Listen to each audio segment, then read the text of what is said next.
I think they like you. We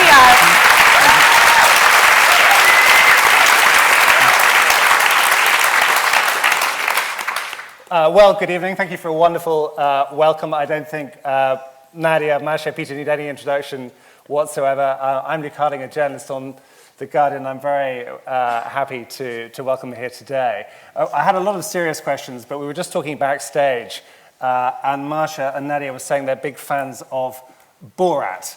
I had just been in Cambridge, so I thought I would start with Borat. Why do you like Borat, and can you do a Borat impression? That's my... Впечатление, как бы, фразу. Sexy time. That's how we are living, actually. Yes, it is a way of our life. First time we felt our close comparison with Borat when we first arrived to the United States after we were released. And we've been in plane and saw in десятый раз. The 10th time? On the 10th time this movie, and we just understood that we are that character. We are completely like him, and хотим мы этого или нет? Whether we want it or not. And sometimes, for example, when we are going to Parliament or to American Senate, we try to be serious, but in the middle of discussion, you just see the senator who is pronouncing "Pussy Riot," pussy, and 10 pussies, and you cannot be serious anymore. And so tomorrow we're going to speak in Parliament, and it's going to be almost like the Ali G movie, actually. And you're also a fan of Banksy as well. Is that right? Banksy's been in touch? As well. We like Banksy, yes. We like his mouses, and I'm a fan of hamsters. I have a hamster, actually. Yeah, I've forgotten. What's your hamster called? Рысь. That's right. Which means Lynx? Lynx, yes. Lynx, right. But this... you know that big cat.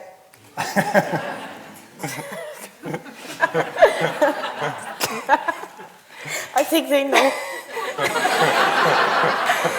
Did I say something wrong? Not yet. I think, no, you are perfect. Am I stupid? No. No. It's actually first time when we feel free, and usually we are starting very serious, talking in Russian, like, thank you. We are, of course, thank you, but Yes. we just can't breathe. I don't know. Yeah. So Banksy, Borat, I mean, they're quite absurdist. They're quite surreal, and this is something you do or you have done in your protest, in your art movement. Yes, let's talk about humor. Yeah, you want to talk about humor. Yes. Okay. Do you have a sense of humor? What do you think? Perhaps small. Small. Okay. We got it. No, but I mean, how important is humor? I mean, not least in today's Russia, where, to be honest, there are not very many jokes, and Russia is run by a leader who doesn't have a sense of humor at all. Like all dictators, he doesn't really laugh at himself, does he? I mean, but without humor, it's impossible to live in Russia. You know, it's just one way. You have to laugh about all these serious guys in our Kremlin. Other way, you will become crazy very fast. For example, some weeks ago, I watched a Russian television program. I don't have TV, but sometimes I watched on YouTube just to have a feeling of this discourse in which my people of Russia live, and they said something like, okay, and the main our agenda is to make our American lives impossible. We want them to live bad. It's what we need to do in Russia. Why? What do you care about Americans at all? Yeah, yeah. So They are very anal about American and about US, about this imperialistic shit. They don't want to talk about Russian internal problems because it's complicated. Much more simple to talk about how evil is West, how, beast is West. And for example, in what they're doing in Moscow, in the state Russian Duma, they're trying to persuade each other and Russian people that here you live with tails, and only think that you are doing is to having oral and anal sex, and only that. Nothing more. You are not going to job. You don't have children. You don't have food. Just that. This may be a true portrait of our society. I don't know. No, but you're saying that the Russian Duma basically thinks that the West has become decadent. That The West is based on, we also like our third favorite artistic feature after Banksy and Borat is Stanley Kubrick's movie Dr. Strangelove. So they always have this wonderful quote. They talk about communist indoctrination all the time. So the Russian State Duma, it seems, is very much occupied with homosexual indoctrination. They seem that basically this is what is pretty much going on down here.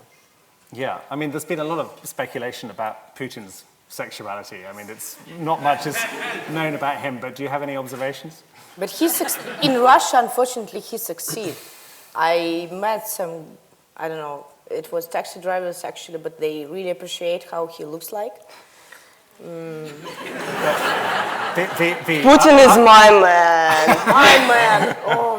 The upper half or the He's so strong. Yeah. We will never forget it. He's looking so hard. What part of Putin looking hard? He's sweet. I don't know. Maybe his cheeks, which is full of Botox.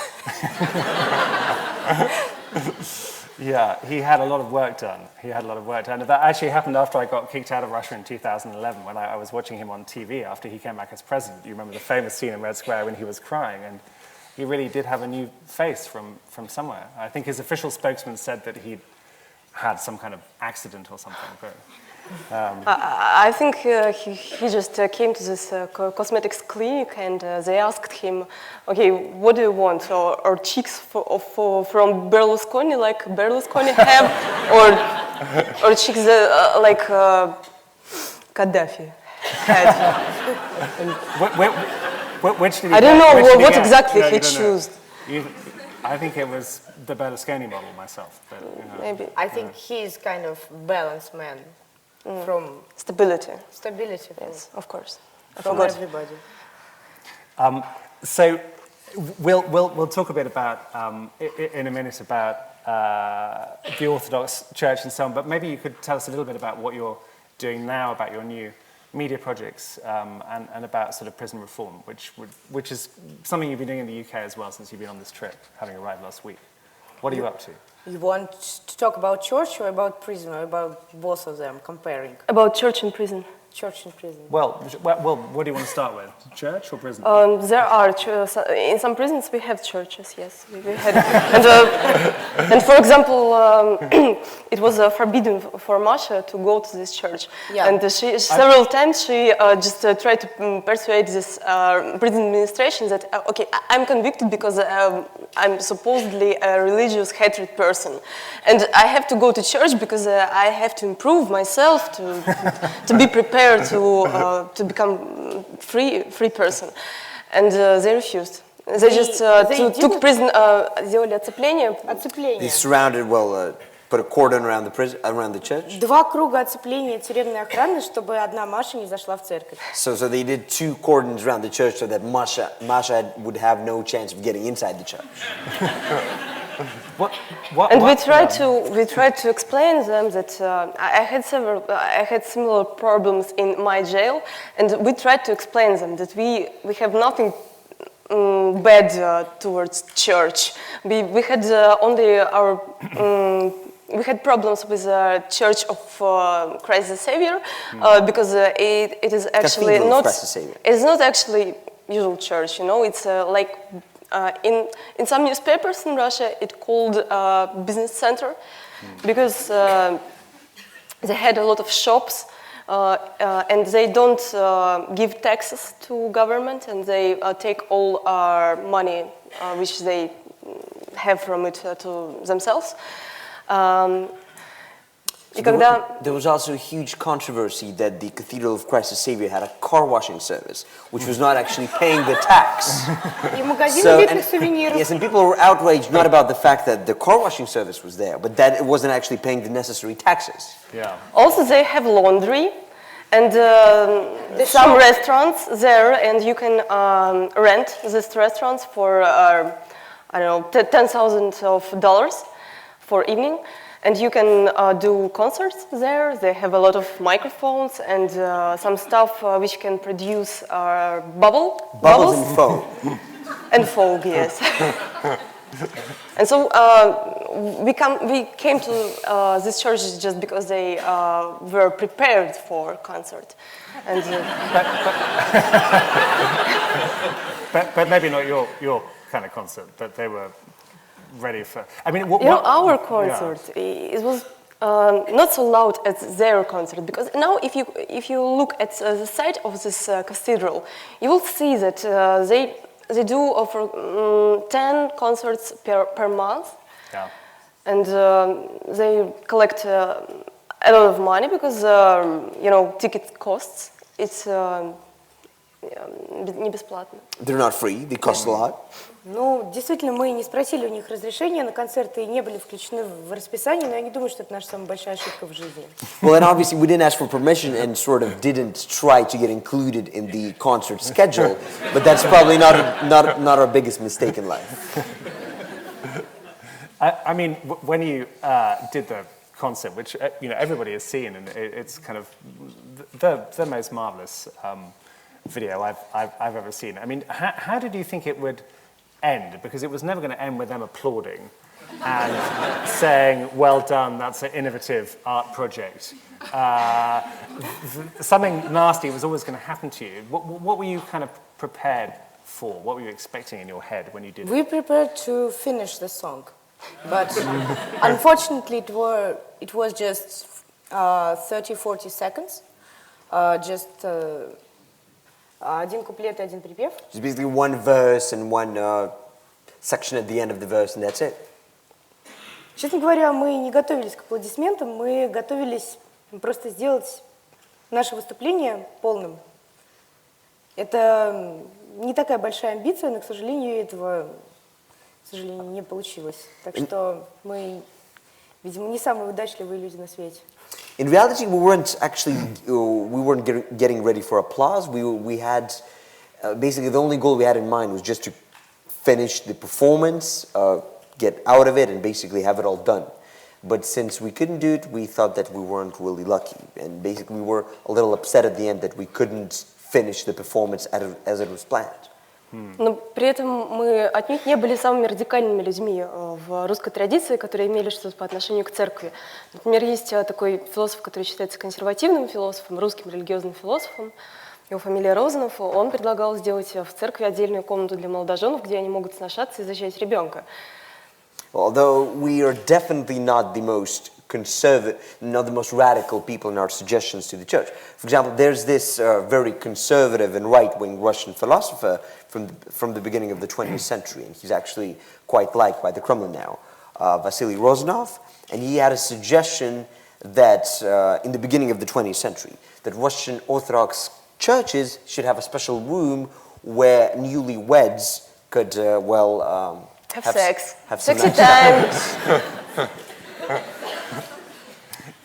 No, I mean, one thing that, kind of apart from the sex element, obviously one thing that strikes me about the patriarch is, we don't know this for sure, but there's a tradition of patriarchs, certainly in the Soviet Union, of being members of the KGB. Yeah. So So this is what you have to understand when you're explaining the relationship in Russia between the Orthodox Church and the state.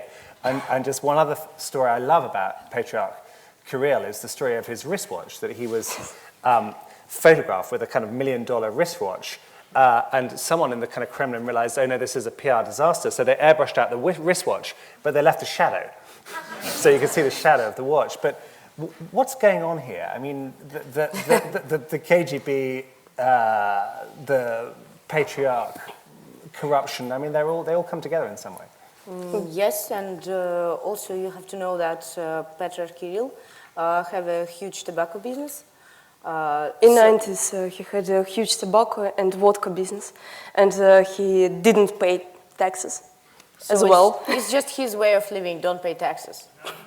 And there was also the absolutely fabulous story right across the Moscow River from the church. There was the Patriarch had like a lavish penthouse on the top floor of a Moscow apartment building, and his neighbor was supposedly, so was stated in the court case, was making a lot of dust, which was sort of sucking into the Patriarch's apartment. So he stated when he filed the court appeal.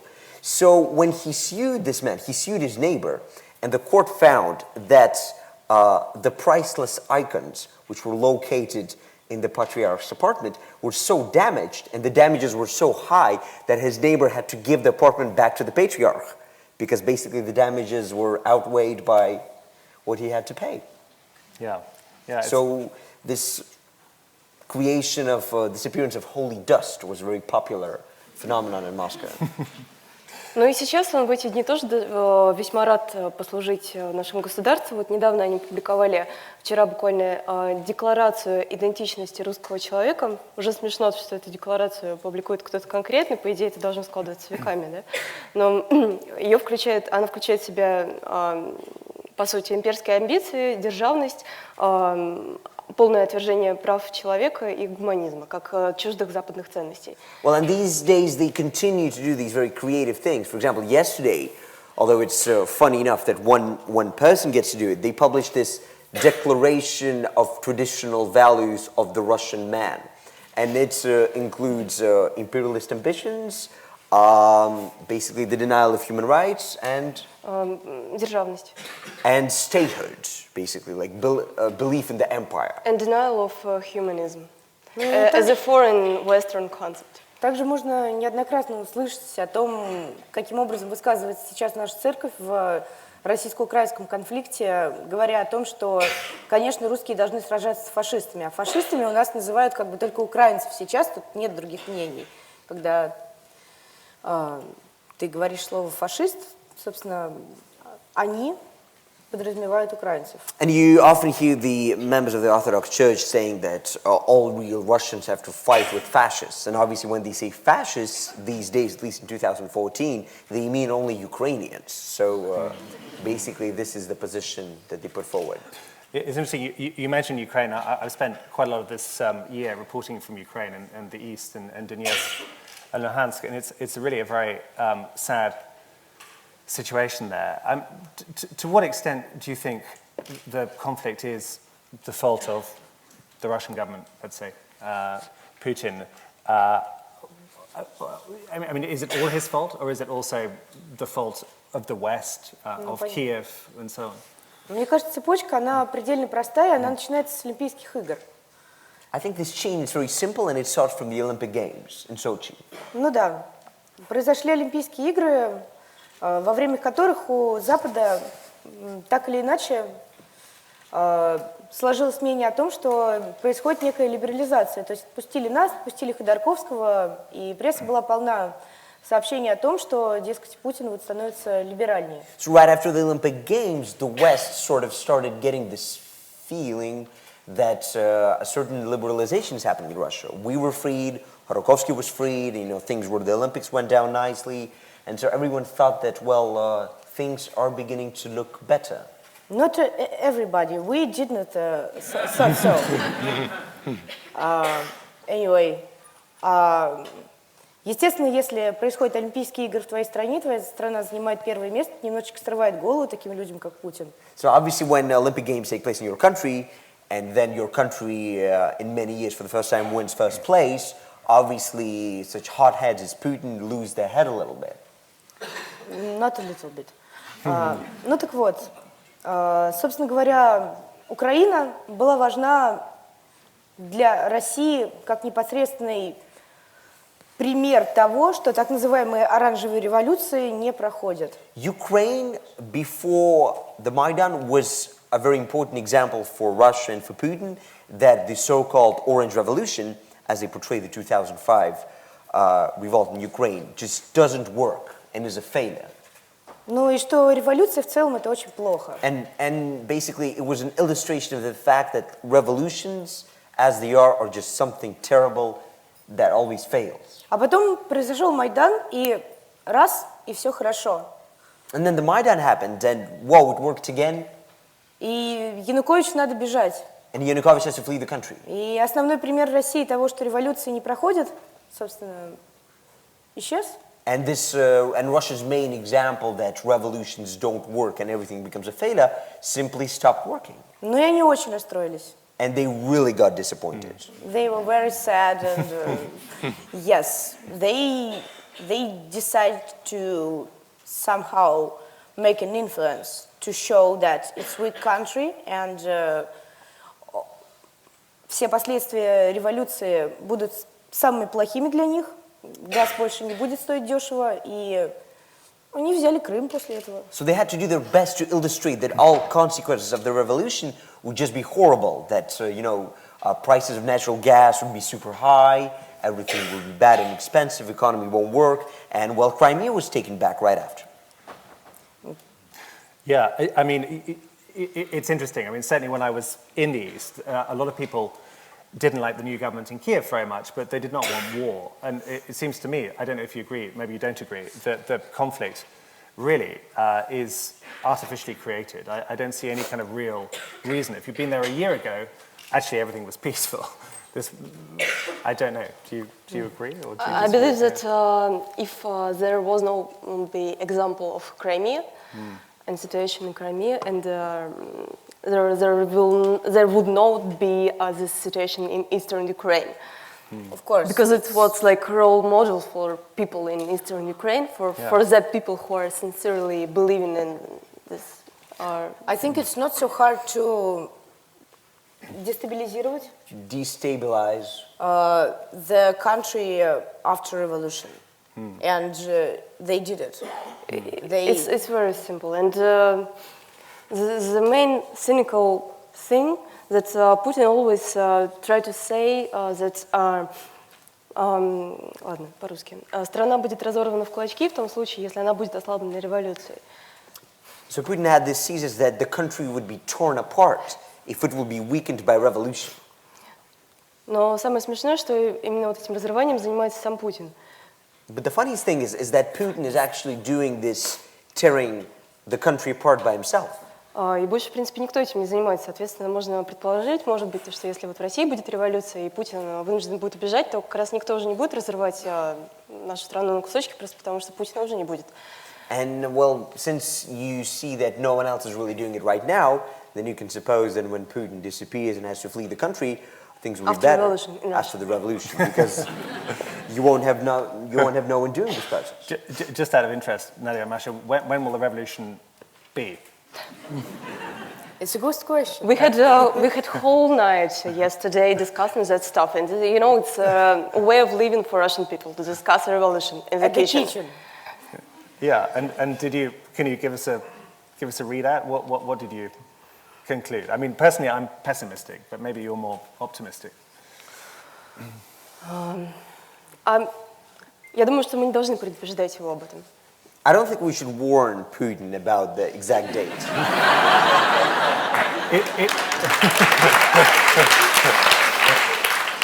So it's next Tuesday, is that? We will call you. You'll call me. Could you send me an email, perhaps? Yeah. Okay, that'd be nice. No, I mean,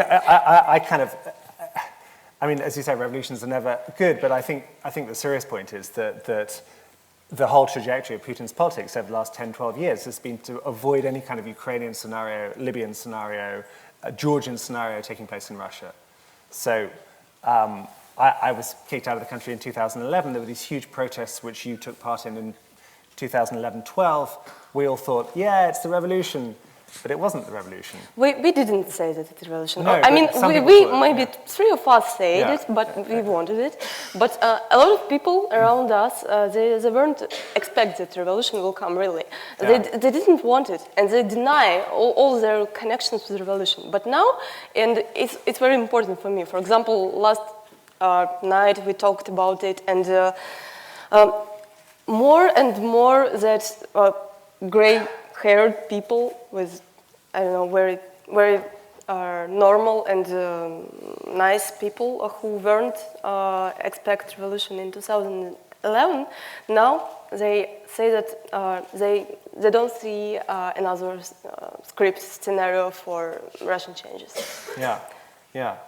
But I mean, we talked about this a little bit last week when you came to see us in The Guardian. I mean, it does seem to me that for young people, especially for talented people, it's a real dilemma. Do you stay in Russia and kind of obey the rules, which are keep your head down, or do you just leave the country and try and build a nice life in the West? And it's everyone's personal decision, but I don't know, what do you feel and what are you going to do? We are not people about nice life. Yeah. We like, I don't know, we like difficult and probably, and now what we are doing, I mean, NGO and media, it's kind of a rare thing for Russia, and I think it needed. As an example, just we can show that it's possible to build something which will work and which will do something independently in Russia, and just probably more people will do it.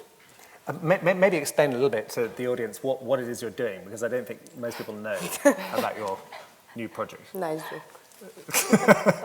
Okay, when we just were released, we've met with Masha and some hi buddy, and let's do something. Yes, so what will we do? Well, we will do NGO, and it's here. Maybe for you, it's here. It's very boring to do NGO, but for Russian people, it means really another thing. To do NGO in Russia is to. It means that you will have some attacks on you. You will have some attacks with colorful green liquid medicine on you and beating your heads. Right? Yeah. I like your enthusiasm when you are talking about some attacks and some green liquid. Okay, anyway, I think... No, we just visited some offices here in NGO, and it's very comfortable. No green liquid, no. Nothing. I mean that I will sleep in that office after 2 hours. Yeah. Probably we will never work at that kind of office. And that's why I live for Russian intelligentsia. Intelligentsia, yes, to have some problems with government, and it's a discourse for two centuries, and but we want to imagine that somehow once we will be government. I think the thing is that we are not actually an NGO, guys. We are not an NGO. They don't register us as an NGO, and probably they are right, because we are not so. We prefer straight work and personal help, and that's what we are doing now. We just hire lawyers. Okay, Peter was... The Russian Ministry of Justice, they refused to have the NGO registered as an NGO, and they gave the official explanation, because our NGO is called the Zona Prava, Zone of the Rights, and when the representatives of the Ministry of Justice went to court, they said that they can't register the NGO because they don't understand what the name means.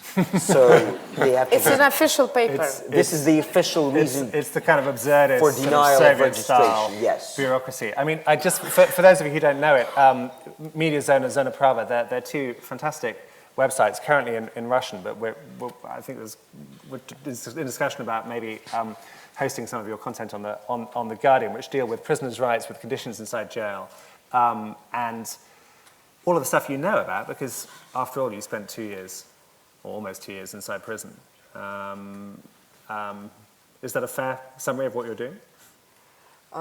We just didn't want to present these 2 years to our government. Yeah. We want to use these years for ourselves, Yeah. and we want to use it as experience. Yeah, yeah. And somehow we know something about prison system because we just didn't just sitting there. We were reading a lot about law, about the tradition, about the history of all these prison camps which we have. And after we were released, we visited a lot of prisons in Europe and in United States, and we understand that somehow it's possible even to change the Soviet Union system.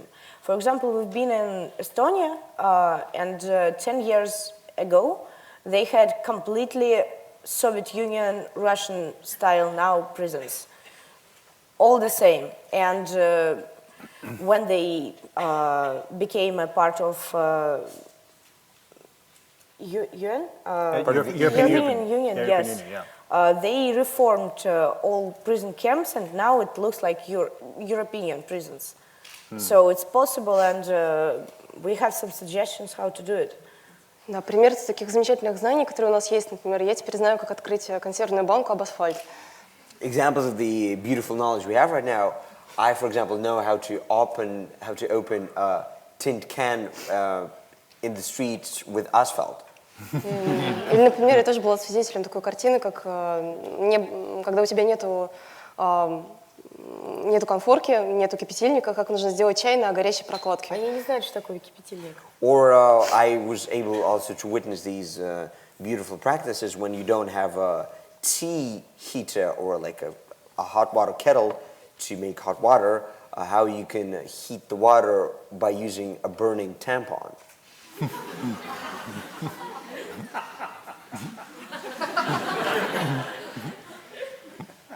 Any other tips?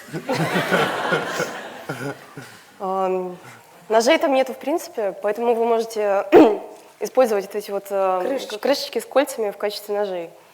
There are no knives, so these sort of lids you take out from tin cans are very useful as cutting utensils. Вы даже не представляете, то есть вот вы открываете оливки, выбрасываете вот эту крышку, это супер полезная вещь в тюрьме, там бы это никто не выбросил. You can't even imagine it. Like you open, for example, a can of olives and you just throw away the lid, whereas in prison, like everyone treats this lid as some priceless artifact, and it's a very valuable object. Или, например, вот эти вот майонез. Вы знаете, продают в ведерках такой. И в тюрьме их никто не выбросит. Их будут использовать еще в течение нескольких месяцев. И мы, когда освободились, не знаю, замечали за собой, что, например, мы не можем писать в компьютер. Вот, нам нужно постоянно иметь некий офлайн-носитель, потому что нам казалось, что вся электронная информация, она вот просто сейчас же пропадет. Or for example, in Russia, they sell mayonnaise in these sort of small buckets. And well, in prison, when you finish your mayonnaise, you leave the bucket and then use it for several months for some very important purpose. So, and also when we got out, it was very difficult for us to immediately adjust to typing on a computer, because we always wanted to have some sort of an offline recording thing, like a pen, a pencil, because like you have the feeling that if you type, everything just disappears somewhere. Я узнала, например, как прятать конфеты в носке. I found out, for example, how to hide candy in socks. И если бы я не была в тюрьме, я никогда бы не узнала, как с помощью обычной нитки выщипывать брови. And if I didn't go to prison, I'd never know how to use just a simple thread to do your eyebrows and. But I mean, you make it sound quite not exactly fun, but kind of interesting. But actually, the reality was it was tough, and you were both on hunger strike, and the system. But they were joking a lot about that. For example, women who were because of heroin, because of selling heroin in that prison camp, they constantly were joking about that. It's harder to hide this candy in your sock. Yeah. Or in your bra than to sell heroin. Yes. Right. But I mean, this I don't know where to go with that. But okay, so moving on from your bra. But I mean, the system is pretty horrendous, which is not to say that there are not bad prisons elsewhere. There are bad prisons in many countries, but it seemed to me that both of you experienced what essentially was a kind of slavery. I know you both fought against it, but I mean, from what you wrote in your letters, it seemed like slavery. It was like that. For example, people around me, they had to work for 16 hours per day, without day offs, without weekends, without even vacations. Because, for example, if you have vacation on your legal papers, it doesn't mean that you really have this vacation. You had to go and to sew this police uniform as usual. All women Russian prison camps sewing police uniform, by the way. Important note. Were you ever tempted to kind of sew the legs together so the policeman, when he ran, would fall over? I mean, what would happen if you tried to It's really hard to do it. It's really hard because if you do something wrong, you will be punished. And not only you, but whole your community, 100 people around you.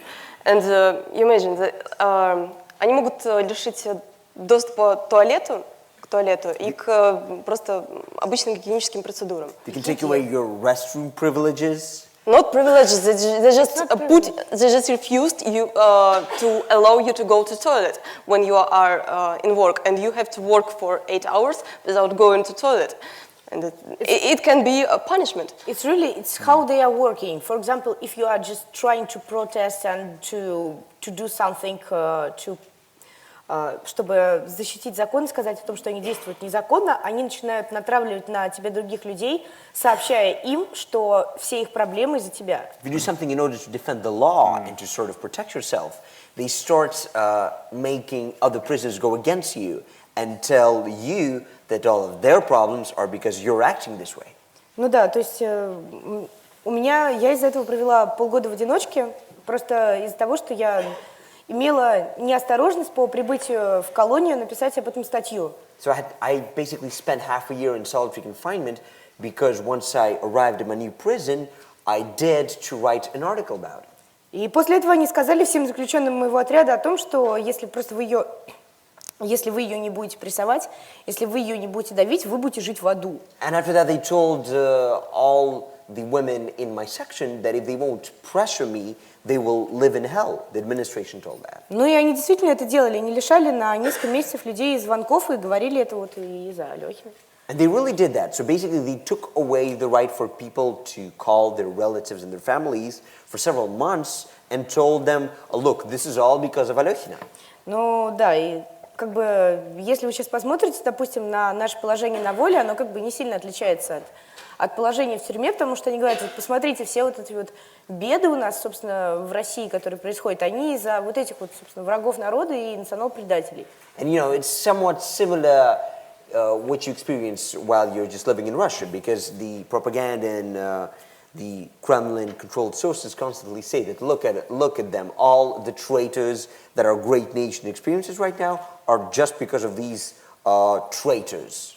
Yeah, I mean, it was interesting talking to you about your trial and really how it's like a kind of bad Soviet joke, almost like a really badly written drama with the lines the same as in Soviet time. You playing a role, the lawyer playing a role. It felt to me like sort of a kind of terrible I think the TV. best character was dog. The dog? Yeah, the dog. the dog? It was a big dog who's always... Sort of barking? Barking? Barking. Barking. А еще один раз Make gav-gav. Okay. But I mean, your speeches were... And once, this... Sorry. It's very important story. More than our speeches. Yes. This dog just made vomit. In the middle of our trial. He was tired. He was also fed up. Yes, and nobody couldn't Do nothing. couldn't do nothing with his vomit for 2 hours. It's so about Russian bureaucracy, you know, they just didn't know what they can do. Court is going, you know, all the process. You think it was an opposition dog, or I think so. It was just tired Russian dog. And the most amazing thing is that people were so really fed up by the absurdity of the trial. This was like the 6th day of the court proceedings. Yeah. That when the dog actually vomited, everyone sitting in the courtroom were like, "Oh, well, a dog just vomited. You know, what you gonna do?"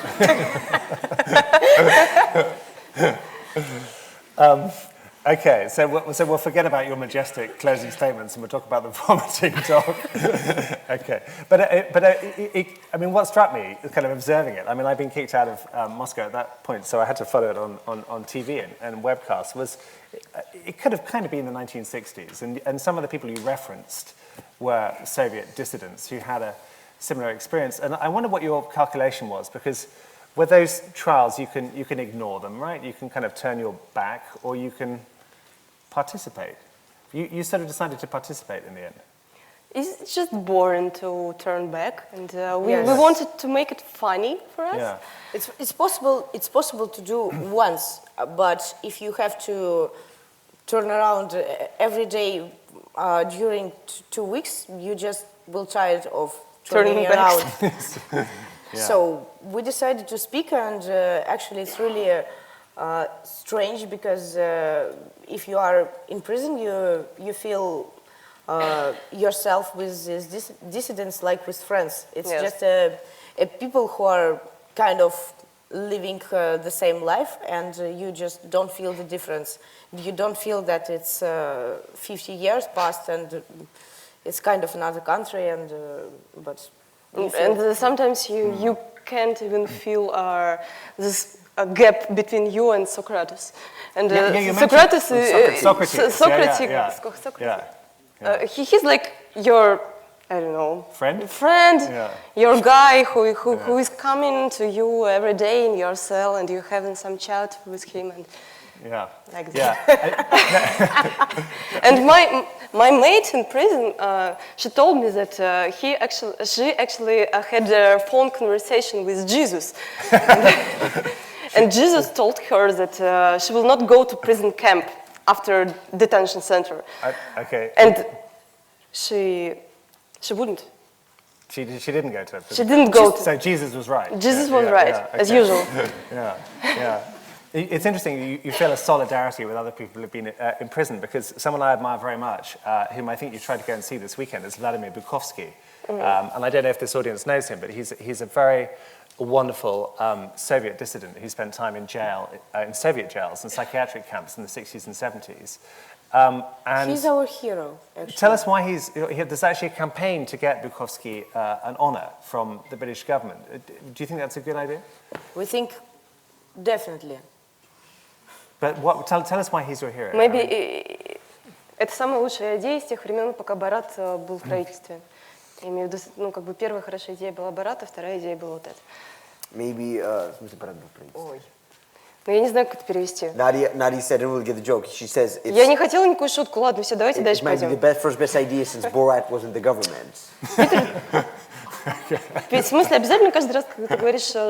Петь, иди в жопу просто, а? You can fire him as your translator if you like. It's possible. I didn't get the joke.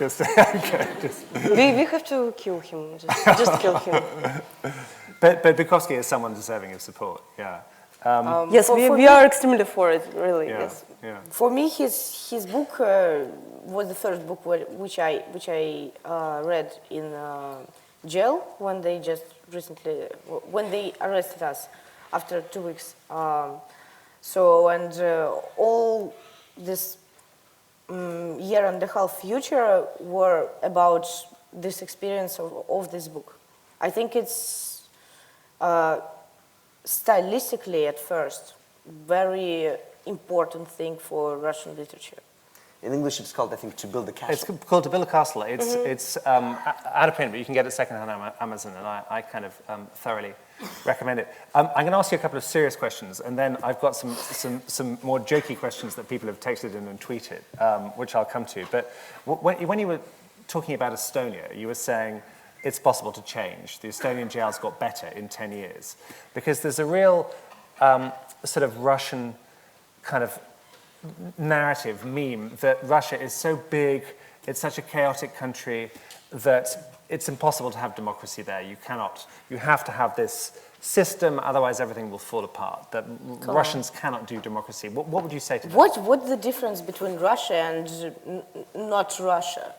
What? This isn't my idea. I'm just saying this is a It's kind of Kremlin no idea. difference, I mean, you know. We have hands, legs, heads, and you also. So it's completely no difference between our country. It's just a question of education, which in Russia, unfortunately, in very bad в плохом состоянии. It's in very bad condition. Education is in a very bad state.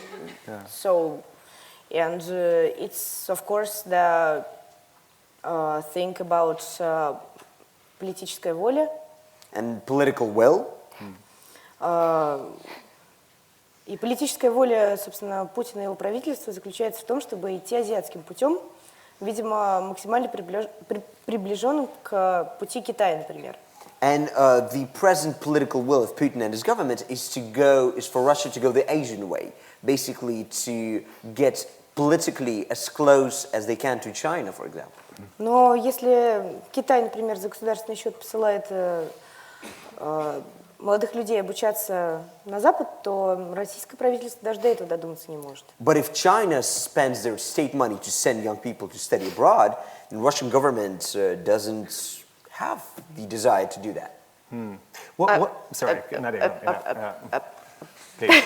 For example, I've studied in the early 2000s, and even me, our law education was so bad that I studied from my school that civil society, it's something like parliament or something like governmental body which for some reason just doesn't work.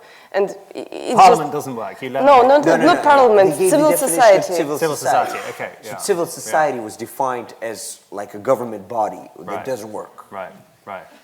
Okay. So, but I mean, one thing I think we have to recognize, and maybe you can explain this, is that Putin is popular. I mean, okay, so maybe it's a problem of lack of education. It's fake popularity. It's fake popularity. It's I don't know. It's kind of это подмена понятий. Well, it's sort of the subversion of real meaning, his popularity. How can you even ask about that if you remember Hitler was kind of popular also? I wondered how long it would. It's a question of I wondered how long we tools. would go until we got to Adolf, and we got And there. Stalin was extremely popular. Yeah. Yes. But I mean, is this? You say it's fake. You mean people don't really believe it, or people have no political choice? People have no political choice, and they have no political education enough to even have, чтобы иметь какое-то рациональное представление. They have no political education to have a certain rational view. Understanding and view of how things could happen alternatively. For my opinion, people Even I have no political education. don't have time to think about politics because уровень жизни очень низкий, и люди полностью погружены, собственно, в свои бытовые проблемы, и проблемы, связанные с деньгами. And the quality of life is so low that obviously people are very much preoccupied with their daily lifestyle and problems with money and the everyday things they have to endure. И как только мы видим города, в которых уровень жизни чуть-чуть повыше, как, например, не чуть-чуть, довольно серьезно повыше, как в Москве или в Петербурге, то уровень оппозиционно настроенных граждан там просто в разы выше, чем в Нижнем Новгороде. And once you see cities which sort of gather a certain amount of wealth and people in them are able to reach a certain living standard, immediately the activity of people who are in opposition to Putin's government immediately rises very much. And this is a drastic contrast in cities like Moscow or St. Petersburg to big cities like Nizhny Novgorod. I just wanted to ask on that about propaganda. I mean, it's part of your life, obviously. To a minor extent, it's a part of my life. I mean, we made a cute little video for The Guardian last week where we were driving around in taxis and having fun. And you look at some of the comments afterwards, and that I can't really repeat them in a public forum because they were so rude. Well, Well, because we agreed we were not going to use that word. But anyway. There were only that word. Well, okay. But a lot of kind of abuse directed at you, directed at me, directed at the West. And it's kind of funny, but it's kind of not funny because, as you know, the Russian government is spending an enormous amount on propaganda, on Russia Today, its English language TV channel. And on comments also. On Comments on Guardian is a very big agenda for Russian government. I don't know why. Why do they love the newspaper so why much? they choose Guardian? Why they choose? Yeah. So they actually have a troll factory located in suburban St. Petersburg. And this is not a joke, it's very serious. They have a troll factory where several hundred young people work full-time to write comments on foreign newspapers. Yeah, yeah. And they're not very nice. I mean... They're not very nice. What are some things they say about you that you might share with us? I mean, when you read this stuff, what's their kind of critique of you? We don't read, actually. You don't read it? It's useless spending of time to read. So you just ignore it? Моя любимая вещь — это продолжение обмотать Маше язык колючей проволокой. Well, my favorite comment was the proposal to turn Masha's tongue over with barbed wire. For God's sake. Very funny, isn't it? It's unbelievable, yeah. It's just, it was a troll with good fantasy. Sometimes they are really like the same. They just... They have these instructions they follow and these guidelines they follow when they do abuse, when they swear. So even once they try to somehow insult you, it's really funny because if you've actually basically made yourself familiar with these guidelines, you can see at like the little notes they look at once they type the abusive comments to you. It's very funny. But what strikes me as kind of new or newish last couple of years is before, when I was living in Russia between 2007 and 2011, this propaganda was mainly directed inside Russia. But now the ambition seems to be to kind of influence the West, to influence Western societies, to influence people on the left especially, that because Putin opposes America, then that's actually a good thing. Ну да, это некоторый парадокс, это правда. It's paradox, because they in Russia they show everywhere that they are kind of choose their own way of Russia, but the influence that they want to make really grows to West. They show that they don't care about what the West thinks and does, but at the same time they're very worried of what people think in the West and of the West's opinion. So we can see how sad Putin was once he left the G20 yesterday. It was obvious he was devastated. Yeah, I mean, he really has no friends at all, does he, internationally? I mean, which is, again, it's another paradox. Yeah, popular at home or fake popular at home, but internationally completely isolated because of Ukraine, because of all sorts of things. Ну, надо понимать, что это сплошное лицемерие в том смысле, что внутри России Путин и его команда определяют свои ценности скорее как ценности правые, традиционалистские, в то время как в международном сообществе они пытаются заигрывать не только с правыми, но и с левыми мыслителями и активистами. It's very interesting how inside Russia, internally, they really identify themselves politically with right-wing views and with traditional values, with conservatives. But on a global scale, they often try to make certain connections with the left, with leftists, with activists. So they use both sides of the political scale. And obviously they work the right as well. Ну, естественно, потому что это довольно циничная политика того, когда ты, собственно, играешь с теми, с кем можешь. Well, yeah, and obviously because they have this sort of cynical view of politics when you just play and you try to engage whoever is engageable. Такое ощущение, как будто в их голове настолько объединилась идеология старой холодной войны, когда еще у нас был социализм и заигрывание с левыми, и новая идеология Путина как воина, ведущего вперед традиционные ценности. И они просто не могут понять, что из этого нужно выбрать. So you sort of feel that in their heads, it's somehow the old socialism ideological structures from the Soviet times united with this new right-wing traditional paradigm that Putin is leading now, and this is all united in this crazy mixture that they're trying to cope with. I agree. I mean, I think it's the sort of classic postmodern dictatorship, really. I'm going to turn it over to questions in a minute. People have been tweeting various questions, and I thought maybe we could do 2 or 3 kind of jolly ones for you. So I've had a tweet saying, where do you get your hair done? Что с головой? Where your hair? Where do you get your hair Волосы done? где сделали? Что с Волосы где? Ну, In красиво. Moscow? В России. In Moscow? In Yeah, Russia. but do you have a kind of... We had an amazing friend who suffered a lot because of us, and in her hair salon, I don't know why, but people really don't like us. I mean, around her and her colleagues and people in coffee shop near this hair salon, and all the time when she invites us to do this hair colors and haircuts, and she do it without money because she's an activist. And that people around her told her that she's sick and she wishes to talk with this With you, guys. with Yes. these furious and crazy vaginas. Furious and crazy vaginas, is that? Yes. Yeah, okay. Just to make sure I got the quote right. It's how they translate Pussy Riot, actually. Furious and crazy vaginas, Yes. is that what it is? It's an official Russian translation. Close to the translation of the Czech government version gave. translation. So that's in inverted commas, You that's understand unofficial. now yeah. why we speak English so bad? You It's speak- how people translate from English to Your- Russian. I have to say, your English is tip-top. I like it very much. Okay, another question via Twitter. What was it like to meet Madonna? What did she say to you? Madonna. What did she say? Yeah, well, what was it like? Did you like Madonna? At first, she presented us a Kabbalah book. A Kabbalah book. Kabbalah, Did you read it? yes. Are you sure? I'm not looking like a person who are in Kabbalah. Well, I don't know. I mean, so you read it, okay. And did she say anything else apart from giving you a book? Но она сказала приятного аппетита, потому что мы... Well, and obviously she said bon appetit because we were having dinner. Okay, so I'm not making much progress with that question.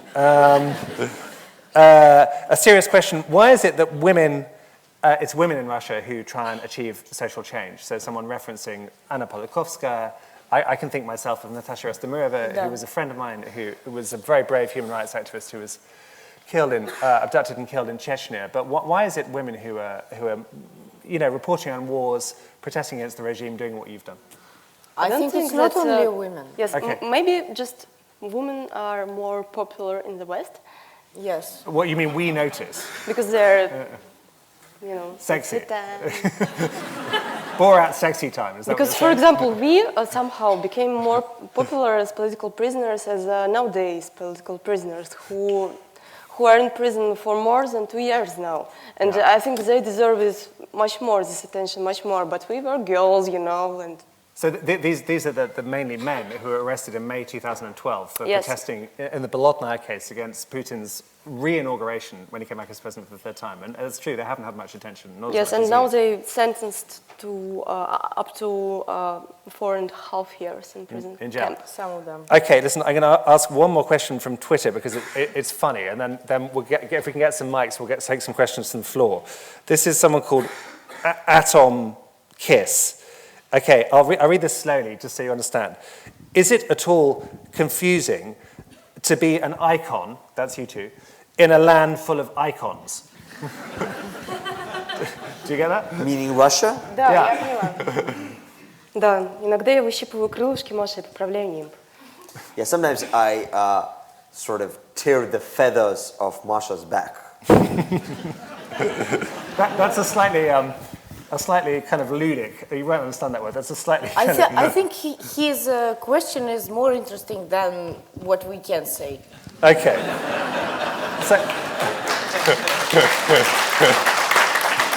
So I think that's a great moment to kind of throw it open to you wonderful people. I'll do my best to try and get round everybody, but if I don't be offended. Who wants to ask a question? Can you wait until you get the microphone before you... okay, there's a guy there, yeah, before you speak. So don't speak until you You get a really microphone. see them? Just about. Actually, can you see them? No. Not so much. Okay. Hello, hi. Following Russian news media and what's happening, sometimes it seems to us in the West that it's beyond parody. Most recently, there were these, the 12 tasks of Putin. I don't know if you saw them, but it just seemed... Did you see the pictures where Putin was represented like Hercules? На Арбате была выставка. На Арбате открыли выставку, где один нашистский художник Путина в образе... Yeah, go on. Yeah. What's your question? So the question is С подвигом Геракта. Я знаю, да. И еще в чем вопрос? sometimes it seems that Russian propaganda has gone beyond satirization. It can't be satirized, it's so ridiculous. And I wonder, it's hard to believe from our perspective that this works on the Russian population. So my question is the propaganda working? It seems it would alienate, more than encourage. We get it. So all of these Putin crazy stunts, crazy propaganda, fishing, wrestling with tigers and so on, does that work? У наших знакомых была акция получше.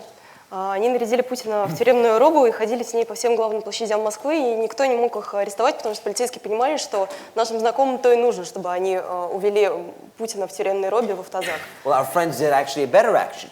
They've put a Putin figure in a prison robe, like with this chain, and was walking around Moscow with this figure, like basically, and the policemen were obviously looking at them with unease because they knew they had to arrest them, but at the same time they realized that this is what our friends wanted. They wanted pictures of Putin in a prison robe getting arrested. Nice. Но вообще, что касается населения, то мне кажется, что не надо так драматизировать, надо просто работать, и все будет нормально. And if you talk about Russians, I don't think we should dramatize this too much. The goal is just to work and to find effective ways to overcome this, and things will get better. Okay, another question in front right here. Yeah. Thank you. I just wanted to ask, what gives you hope today in today's Russia? What makes you cheerful? Gives you hope? Hope. Yeah, hope. We understand. I don't know, actually, I'm not thinking about hope usually, because my name translated from Russian as hope, and so I'm not used to think about myself. Sorry. Мне кажется, каждый раз, как мы, допустим, не знаю, вытаскиваем кого-нибудь из тюрьмы, кто мог бы там помереть, если бы не наш адвокат, то, действительно, это дает некоторую надежду. Или когда нам отвечают «нет» роли о том, что мы что-то делаем, что является для них важным и что их обнадеживает. I think every time we're able to get someone out of prison or resolve the case of a terminally ill prisoner or do something else in our human rights project, or for example when we get a reply on social networks, not from a troll, but who's someone who acknowledges what we do and who feels inspired and good because of it. Obviously this gives us hope, and this is something which inspires us and allows us to go, to move forward. Когда ты, допустим, пишешь сообщение о том, что тебе нужны волонтеры, на следующий день приходит 15 человек. So when you, for example, write a message that Zona Prava is looking for volunteers, and then the next day 15-20 volunteers show up ready for the toughest work. Или когда нам надо было за ночь перевести весь наш приговор, это целая жирнющая стопка абсолютно глупых бумаг. И они спросили через Твиттер, может ли кто-то помочь, и человек нашелся за 15 минут и за полночи просто перевел весь приговор. Or for example, when there was a situation for some bureaucratic reasons, we had to translate our huge conviction court papers. And it was nighttime, and we asked on Twitter, and in 15 minutes, enough people appeared to basically translate this whole huge manuscript, and it was ready.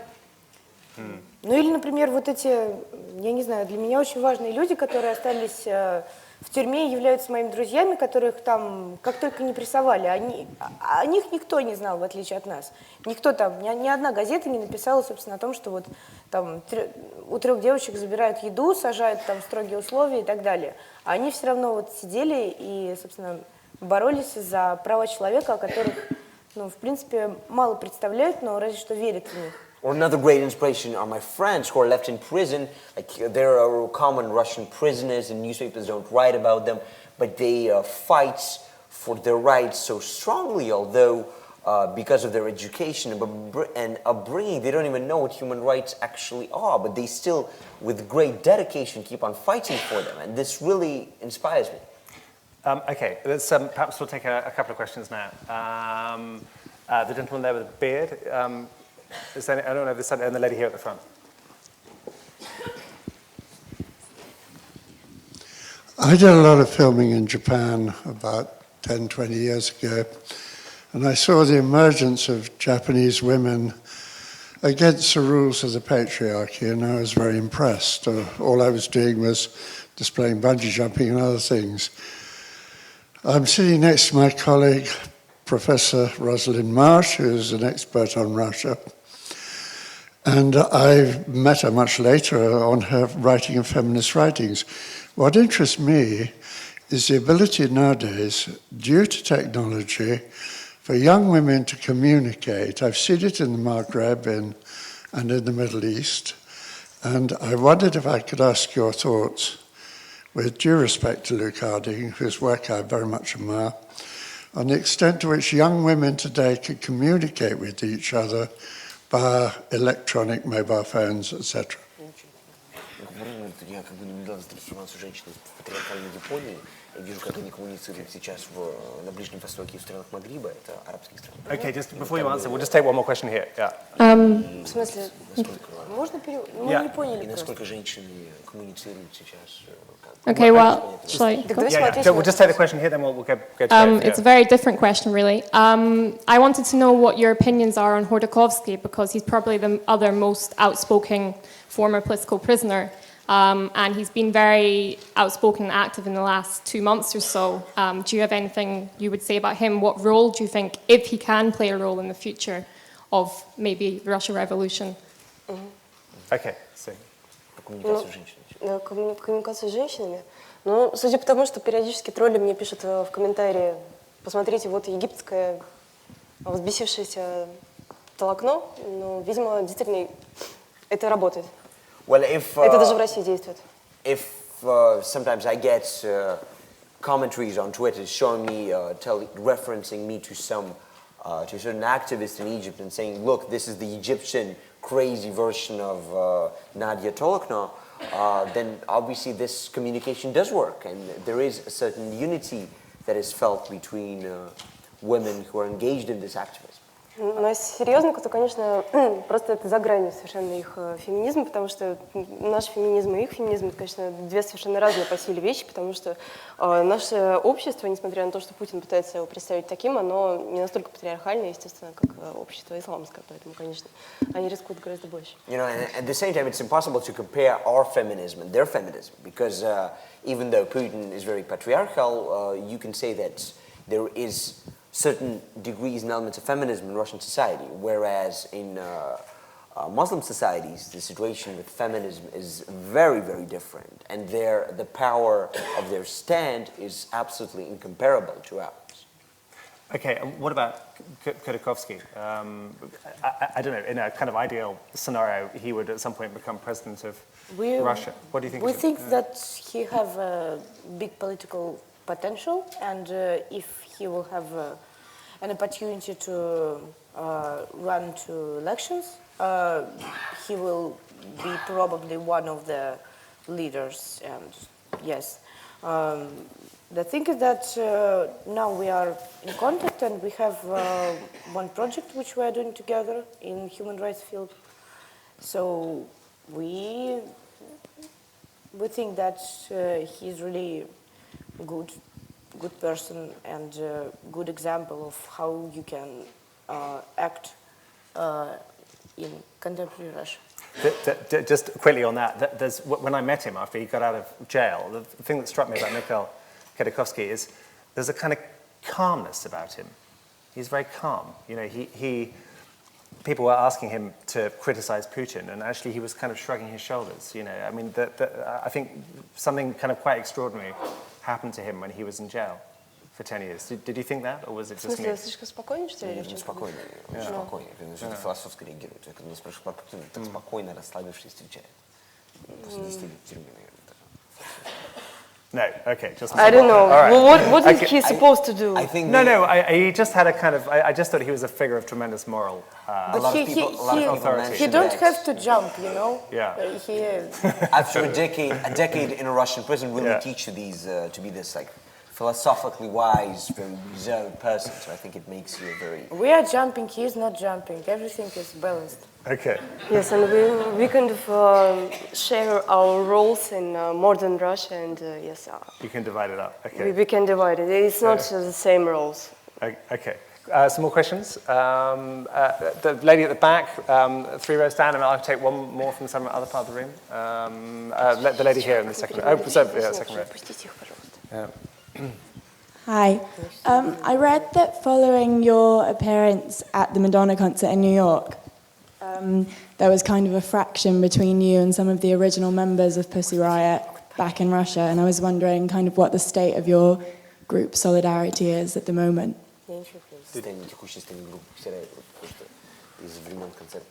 Okay, and can we just take one here as well? Lady in the second row at the front.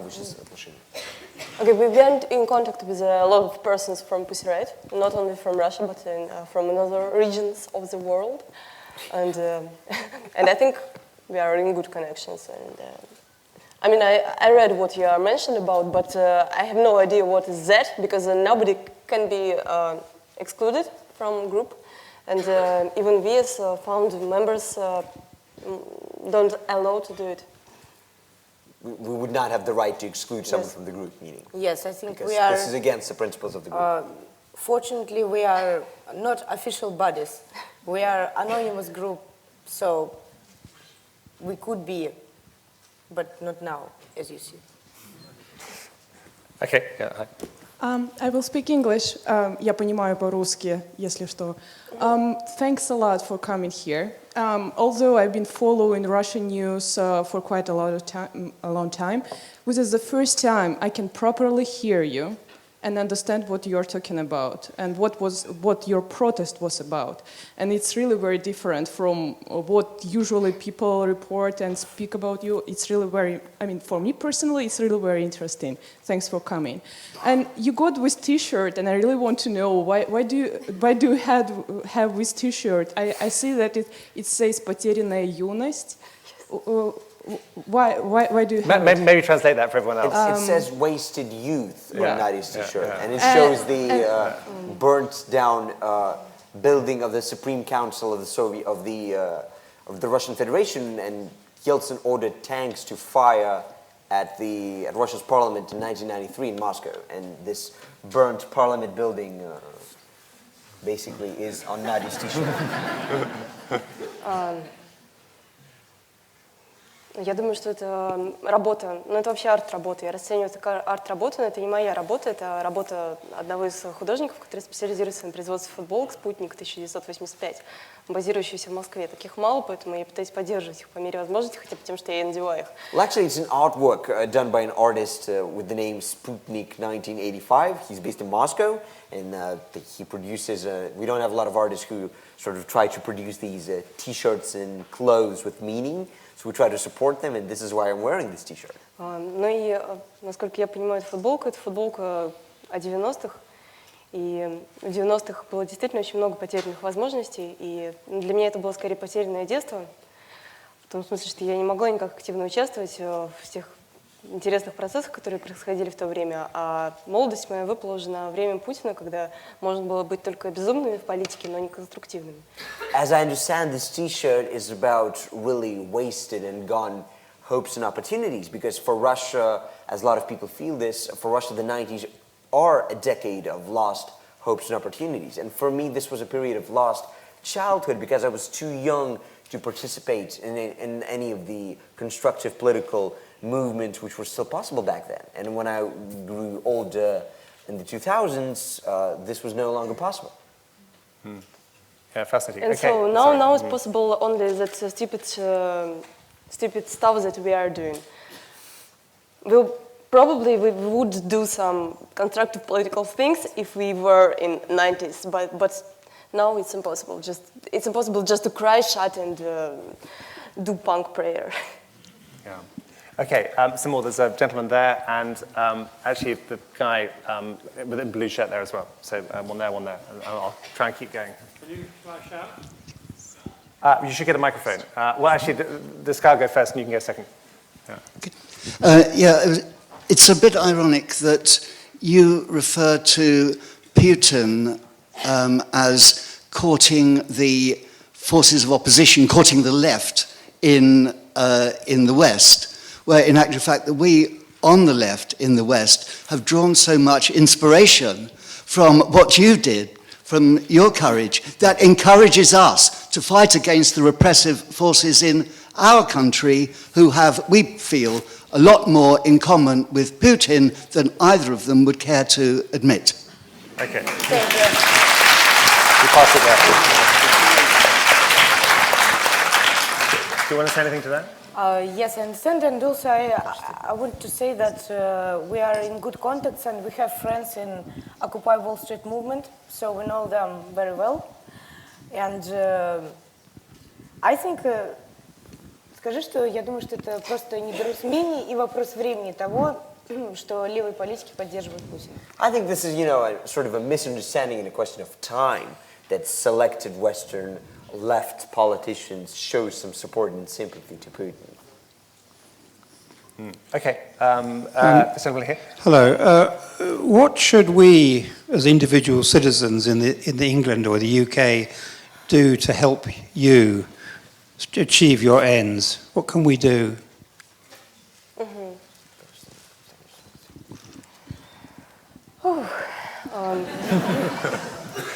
Of course, you can do some action. It depends on your taste, what kind of action it will be. But for example, I saw a very nice action in Sweden. There are a whole stadium of people who were singing Russian anthem, and they were surrounded by a lot of LGBT flags. And it was during Olympic Games, and it was a big support for LGBT movement in Russia. Yes, it was an incredibly beautiful action because they actually, this very big crowd of Swedish people actually sang the Russian anthem in a very elaborate and very good way. So they really got it, and in connection with the LGBT flags, it really did make a very strong artistic impression, this action. Okay, some more. Anyone towards the back? Okay, the gentleman there, and let me go to this side of the room. Anyone over here, on this side? Okay, the lady here in the second row. So first, I think the green liquid suits you very well. So suppose that time comes when you do get to give Luke a call and sort of say, look, it's tomorrow, right? The revolution. How do you see yourself? What do you see yourself doing afterwards? What would you like to be doing? Что мы будем делать, если революция произойдет? President of Russia, maybe jointly. What do you think? Ну, честно говоря, мне не кажется, что мы смогли бы, по крайней мере, в том состоянии, в котором находимся мы сейчас, быть внутри именно официальной политики. Но мы хотели бы, чтобы каким-то образом деятели культуры могли действительно иметь влияние на политическую ситуацию в России и в мире, и мы хотели бы быть теми самыми людьми от культуры. Well, I don't think that in the present condition, today, we would exactly jump into becoming official bodies. But obviously, we would really want to become those cultural activists that have a certain influence and say in the political protests in Russia and the world. And we aim to work to be such figures. Революция, мне кажется, вообще творит потрясающие вещи с людьми, и ты не знаешь, кем ты окажешься. But the revolution usually takes people to very unexpected places, and you never know where you might just find yourself. Я бы, допустим, переделала здание КГБ в большую комнату смеха. I would, for example, remake the KGB building in Moscow in one gigantic sort of circus laugh room. Да. Circus, did you say? It's like laugh room in the Circus. I want to make, for example, from Kremlin, I want to make it like Moscow Disneyland. I think it will be cool. Such a great idea. Yeah. Yeah. Okay, lady here. You will very welcome to. Could I come around? Yes. Will you rescind my visa ban when you're in power? Yeah. Okay. Oh, we already promised it. Thank you. It will be free for you. Okay. Thanks. Hi. This talk is called Art, Sex and Disobedience, and I don't think that we've spoken about art enough. And you started as this amazing, punk band, and you did lots of protests. And I was wondering what your conception of art is and why you decided to use art as a means of protest, and maybe if we can expect more performances from you in Russia or in the West. Будут еще выступления от вас в России или на Западе? Что? Будут ли еще выступления? Интересно, как вы именно искусство. Should I call date and time? We hope that... No, but I just, some people decide to protest, like Anonymous. They just had this amazing, they had on Guy Fawkes' night, they had just this massive protest, and we don't really know why they're protesting, and they're very violent. And that, I think it's a very interesting, the way you decide to express yourself is very interesting. So that's why I'm asking you why you do it through art rather than any other form of protest. We have a kind of a public side of our life, and we have a not public side of our life. And, a side that's hidden from the eyes. Yes. And about concrete dates, yes, we cannot say to you. Нет, она спрашивает, понимает. But yeah, yes. I mean, why did we art, choose initially? I mean, I don't know, because if you have such small number of people who are involved in political activity, and we decided to do Pussy Riot in August, October of 2011, and it wasn't, very popular to make protests in that times. In December, it became popular in December of 2011, and so we had just several people who can do something, and if you just stand and take some sheet of paper with something, letters or something, image, I don't know. It's just boring, and yes, nobody will care about it. For several years, we did it, this classical protest demonstrations, and we were doing it and taking part of. We just probably wanted to find a new form, and that's what we probably did. Ну, это была совершенно такая же вещь, которая случилась однажды с Кейтлин Ханной, которая организовала Bikini Kill. Она делала spoken word шоу некоторое количество времени, некоторое количество лет. Всем было плевать на них. И потом к ней пришла Кэти Акер и сказала, почему бы тебе просто не сделать панк-группу. Ее узнал весь мир. И весь мир узнал, что панк может быть женским. A similar thing happened to the Riot Girl vocal singer Caitlin Hanna, who was performing in the spoken word genre for some time, and then her friend Katie Acker told her that she should just start a punk band, and she started it, and she became this world-renowned punk singer, and basically started the whole Riot Girl movement. Okay, we're running out of time, so let's do another quick round. Okay, the gentleman here is very keen to ask a question. The lady here in the fourth row. How active the social media in Russia? Is it restricted?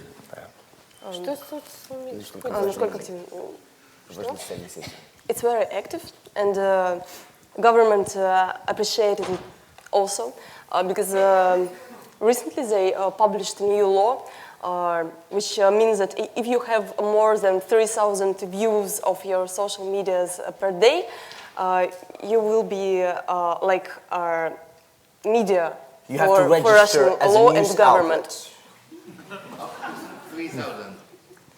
3,000, yes. Yes.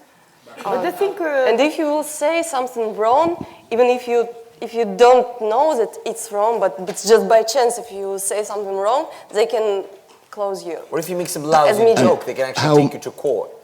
How many Russians do have access to it? All the things which are... The percentage of young Russians? Everybody who wants to have the social media can, but problem is that not in big cities it's not so popular. That's why people have really serious problems with information.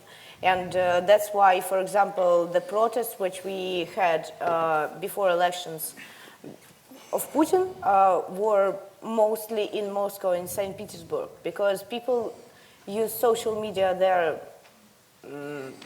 I think probably kind of everybody use it. So that's why protests were so huge, and it was 100 тысяч человек было на площадях, собственно говоря, в отличие от того же самого Екатеринбурга, в котором население настолько же, ну, собственно... So that's why there were 100,000 people protests on the streets of Moscow in 2011 because of the impact of social networks compared to big Russian cities where the impact of social networks wasn't that big. They had much smaller protests. Is that deliberate? Sorry, can you stop that? Yeah, the lady here, yeah. Hi, thank you so much first.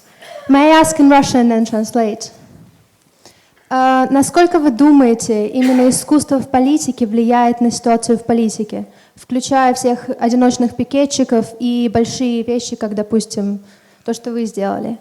And what do you think, how does the arts and politics influence the whole political situation in Russia, I should say, as it is? Мне кажется, влияет. Ну, то есть, Петя уже приводил пример Кубрика, Стэнли Кубрика, и этот фильм имел настолько же взрывное значение, как мог бы иметь политический жест. И это далеко не единственный пример того, как вещи, в том случае, если они действительно попадают в точку сердца конфликта, происходящего в настоящий момент, могут вызывать действительно изменения и побуждать политиков к действию. Well, obviously art has a tremendous influence in politics. For example, Masha is saying that earlier I referenced to Stanley Kubrick's Dr. Strangelove, which had a tremendous influence on this Cold War reality of the early 60s, which was hard to compare to any political gesture made by politicians at that time. So obviously art can have a very drastic influence in any situation, which might be very crucial.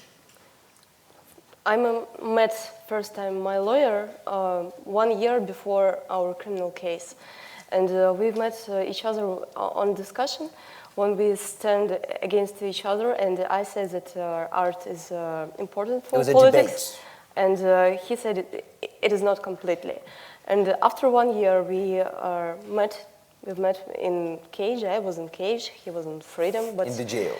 So he in first half of year, we had a huge debate. In a week, we met for 2 or 3 times in jail just to have this debate. And after half of year, he said to me, "Okay, we kill it. Yes, we kill it. You're right. Art have influence." Okay, look, we're practically out of time. We'll just do 2 last ones, then we almost go. The gentleman here who's... and is the lady right at the back there? Is that right? I can't. My eyesight's not very good. I think. Yeah. Sorry. Yeah. That's right. Yeah. Can you make it brief? Yeah. Yeah. One simple, light-hearted question. Then we hear a lot of talk about revolution this evening in London SE1. Bit heady. I'm just wondering if you met Russell Brand. Did you meet Russell Brand? No. We should. Do you want to? No, we didn't, but we are watching his programs. Sorry, I didn't hear that. We are watching his programs in Russia. You watch his programs? Yes. Do you like his programs? It's nice. Okay, we'll set you up. I actually didn't watch, and I think it will be good if he just will come to Russia. You think so? Doesn't Russia have enough problems without Russell Brand?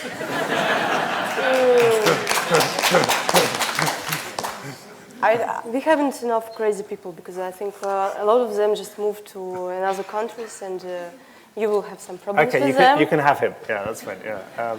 Okay, the lady here, I think this is the last one, I'm afraid. We're out of time. Yeah. What do you think is the importance of non-violence as a tactic against a non-violent state, a violent state? Excuse me? What do you think? So I'm saying this on behalf of my sister's boyfriend who studies Russian, so I'm trying to remember it.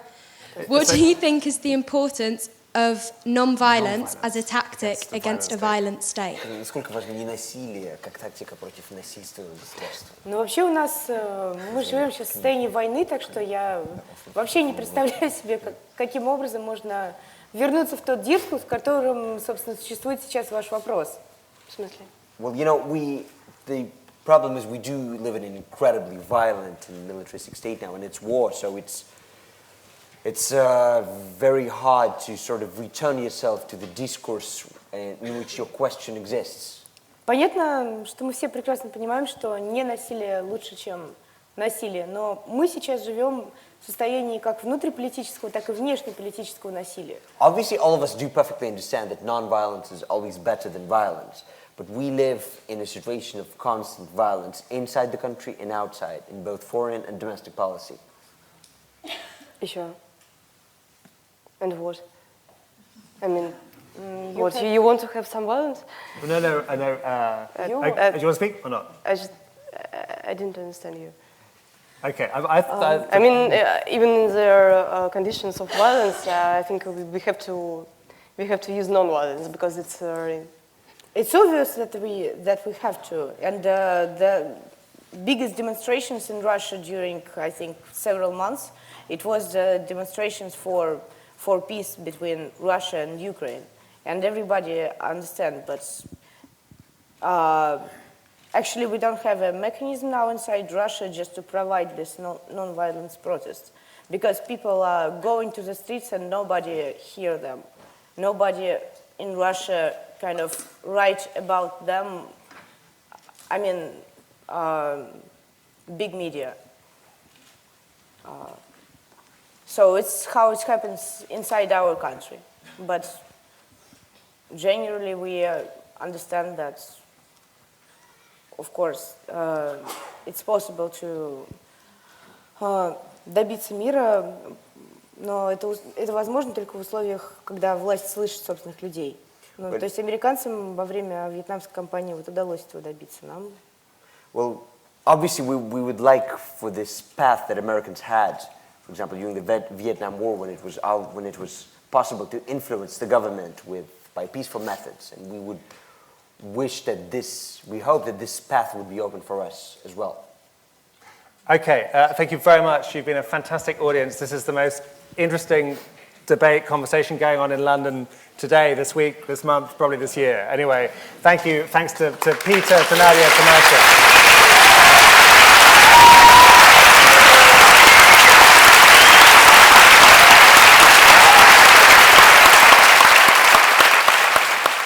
This is what we're offered as an idea. Then the selfish, greedy, the insidious aspect of the nature rises to the forefront. But that's not all I am, and that's not all anybody is.